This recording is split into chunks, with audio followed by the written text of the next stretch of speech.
Hello guys, welcome to competitive education centre. आज हम electrical का एमसीक्यू क्वेश्चन सॉल्व करेंगे जो कि ट्रांसफार्मर टॉपिक से रिलेटेड है। इसे और भी क्वेश्चंस हम आगे सॉल्व करेंगे। सो लेटेस्ट अपडेट के लिए प्लीज़ सब्सक्राइब अवर चैनल। ये क्वेश्चंस आपके एसएससी, आरआरबी और अन्य जेईई एग्ज़ाम्स के लिए बहुत ही महत्वपूर्ण हैं। चलिए दोस्तों, शुरू करते हैं हमारे पहले क्वेश्चन से। पहला क्वेश्चन पूछ रहा है, the purpose of providing an iron core in a transformer is to, option A है provide support to the winding, option B है reduce hysteresis loss, option C है decrease the reluctance of magnetic path, option D है reduce eddy current loss. So इसका जो correct answer है guys वो है decrease the reluctance of magnetic path, option C.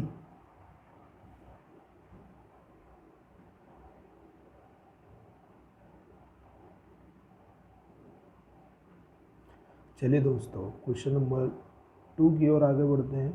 Question number 2 पूछ रहा है, a good voltage regulation of a transformer means, option A output voltage fluctuation from no load to full load is least, option B है output voltage fluctuation with power factor is least,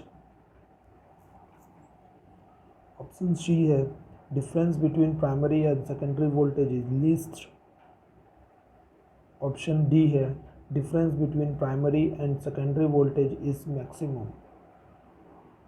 सो इसका जो correct answer है guys वो है option A output voltage fluctuation from no load to full load is least.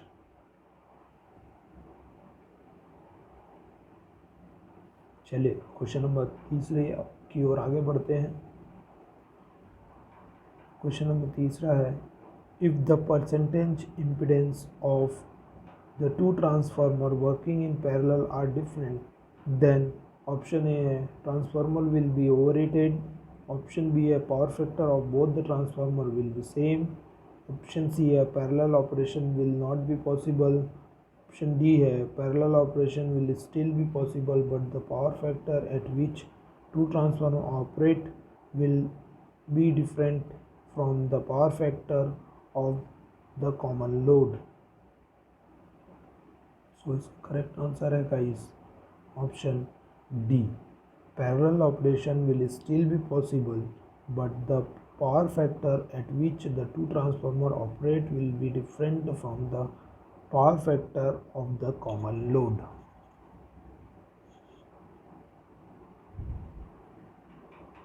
चलिए question number 4 की ओर आगे बढ़ते हैं। क्वेश्चन नंबर 4 पूछ रहा है कि an ideal transformer will have maximum efficiency at a load such that copper loss is equal to iron loss, option B है copper loss is less than iron loss, option C है copper loss is greater than iron loss, none of the above. So guys maximum efficiency किसी भी transformer का जब copper loss और iron loss बराबर होता है उस केस में होता है। तो इसका जो करेक्ट आंसर है वो ऑप्शन ए है copper loss is equal to iron loss.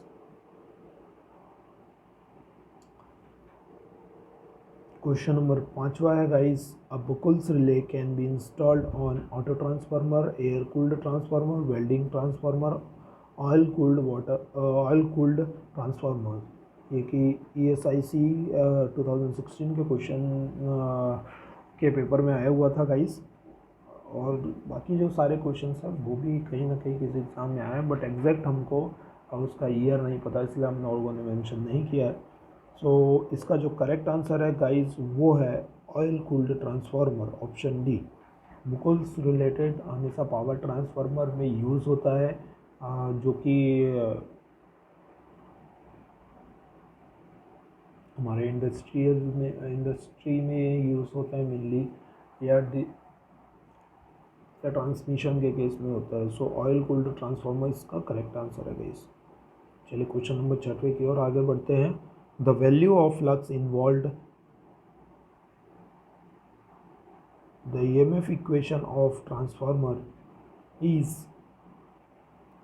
Option A है एवरेज वैल्यू, ऑप्शन बी है आरएमएस वैल्यू, ऑप्शन सी है maximum value, option C D है इंस्टेंटेनियस वैल्यू। तो इसका जो करेक्ट आंसर है गाइस वो है ऑप्शन सी मैक्सिमम वैल्यू। चलिए क्वेश्चन नंबर 7 की ओर आगे बढ़ते हैं दोस्तों। क्वेश्चन नंबर 7 है delta star transformer work satisfactorily when load is balanced, load is unbalanced, unbalanced as well as unbalanced load and none of the above। तो इसका जो करेक्ट आंसर है गाइस डेल्टा स्टार ट्रांसफार्मर जो है balanced और unbalanced दोनों के case में सेटिस्फैक्टरी वर्क करता है।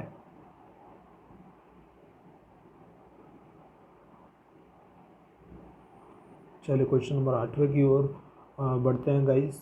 क्वेश्चन नंबर 8 है the change in the volume of transformer cooling oil due to variation of atmospheric temperature during day and night is taken care of by which part of transformer, conservator, breather, bushing और Buchholz रे। इसमें जो question है वो transformer के oil के temperature और atmospheric जो टेम्परेचर है उससे रिलेटेड क्वेश्चन है कि जब हमारा टेम्परेचर एक्चुअली इंक्रीज़ होता है या डिक्रीज़ होता है तो ये जो कंट्रोल होता है वो किससे होता है। मतलब जो ऑयल का वॉल्यूम है वो कम ज़्यादा होता है क्योंकि टेम्परेचर अगर बढ़ता है और तो ऑयल जो है एक्सपांड होता है, जब टेम्परेचर कम होता है तो ऑयल जो है वॉल्यूम जो है उसका कम होता है, कॉन्ट्रैक्ट होता है। तो उस केस में इसका जो करेक्ट आंसर है गाइस वो होगा ऑप्शन ए कंजर्वेटर, क्योंकि कंजर्वेटर में हमारे पास एक्स्ट्रा ऑयल होता है जो कि एक मिनिमम लेवल पर हमें उसको मेंटेन करते हैं और उस केस में वो थोड़ा सा कम होगा या थोड़ा सा ज़्यादा होता है। तो कंजर्वेटर में हमारे पास इनफ स्पेयर ऑयल रहता है जिससे वो ट्रांसफार्मर में मॉइस्चर को या एयर मॉलिक्यूल्स का अंदर जाने नहीं देता। सो चलिए क्वेश्चन नंबर 9 की ओर आगे बढ़ते हैं गाइस। क्वेश्चन नंबर 9 पूछ रहा है star to star transformer work satisfactory when load is balanced, when load is unbalanced, option B है load is balanced, option C है unbalanced as well as unbalanced load, option D है none of the above। So इसका जो correct answer है guys वो है option B load is balanced only.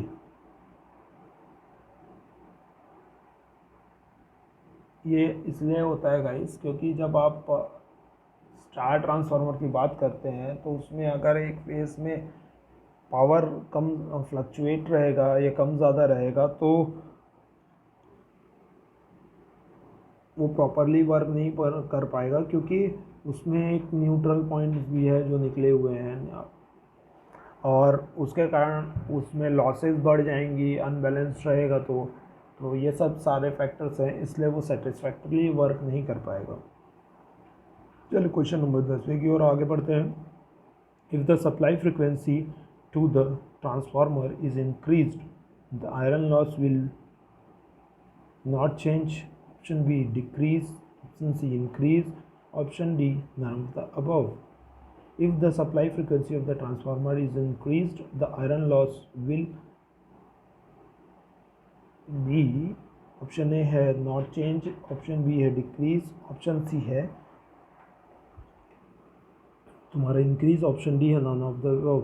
तो इसका जो करेक्ट आंसर है गाइस वो है इंक्रीज, क्योंकि जो लॉसेस है ट्रांसफार्मर जो आयरन लॉसेस है ना, आयरन लॉसेस है वो डायरेक्टली प्रोपोर्शनल होता है फ्रीक्वेंसी के।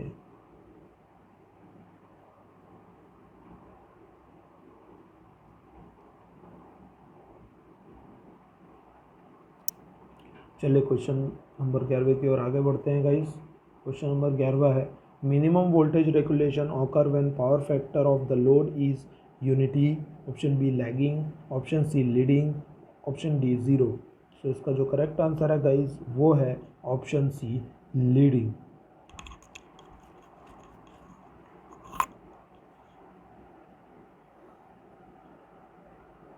चलिए क्वेश्चन नंबर 12 की ओर आगे बढ़ते हैं। क्वेश्चन नंबर 12 है the highest voltage for transmitting electrical power in India is.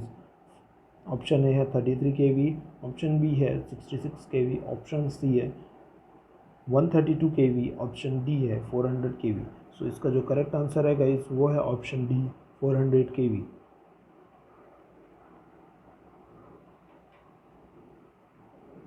चलिए दोस्तों क्वेश्चन नंबर 13 की ओर आगे बढ़ते हैं। क्वेश्चन नंबर 13 है the thickness of lamination used in transformer is usually 0.4 to 0.5 mm।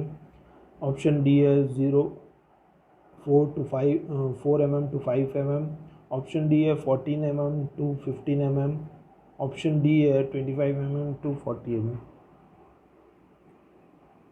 सो इसका जो करेक्ट आंसर है गाइस वो है 0.4 mm to 0.5 mm। ये बहुत ही थिन होता है और आपको पता भी नहीं चलेगा कि उसमें लेमिनेटेड है कि नहीं, क्योंकि इतना पतला रहता है वो। बट ट्रांसफार्मर का हर एक सिंगल कोर का सिंगल जो स्ट्रिप है वो लेमिनेटेड होता है गाइस।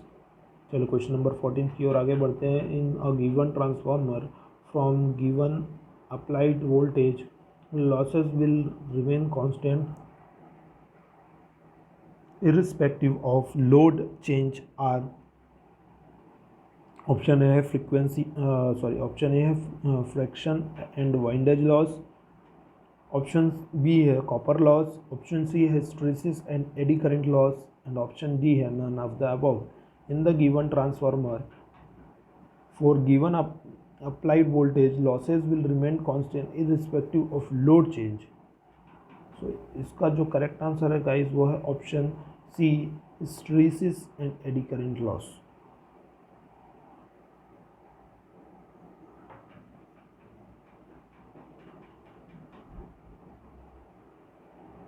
चलिए क्वेश्चन नंबर 15 की ओर आगे बढ़ते हैं गाइस। क्वेश्चन नंबर 15 है कि power transformer are design to have maximum efficiency. So उसका ऑप्शन है at nearly full load, at 50%, at 70% और नो लोड के केस में। सो इसका जो करेक्ट आंसर गाइस वो नियरली फुल लोड होगा। जबकि हम इसी को बात करेंगे डिस्ट्रीब्यूशन ट्रांसफार्मर के लिए तो उसका जो करेक्ट आंसर होता है वो 50% फुल लोड में चलता है तो मोस्ट एफिशिएंट होता है गाइस, क्योंकि उसमें बढ़ने के लोड के बढ़ने या कम होने के चांसेस रहते हैं तो कंटिन्यूस फ्लक्चुएट होते रहता है। बट कि पावर ट्रांसफार्मर क्या है, कंटिन्यूस एक पावर हम ट्रांसमिट करते रहते हैं। तो ये डिफरेंस है कि जो पावर ट्रांसमिशन है वो पावर ट्रांसफार्मर का जो यूज़ होता है वो ट्रांसमिशन के लिए यूज़ होता है, तो उसमें मैक्सिमम फुल लोड पे वो चलता रहता है तो बहुत ही एफिशिएंट होता है। बट डिस्ट्रीब्यूशन में क्या है फ्लक्चुएट कि इवनिंग टाइम में कहीं लोड कम हो जाता है, बट एट 12 o'clock आफ्टरनून में वो मैक्सिमम अपने पीक पे होता है। सो ये जब फ्लक्चुएशन रहता है इसलिए वो नियरली 50% लोड पे चलते रहता है तो करेक्ट होता है guys. So thank you guys, please इस चैनल को सब्सक्राइब कीजिए और भी इलेक्ट्रिकल्स के MCQ क्वेश्चन पाने के लिए।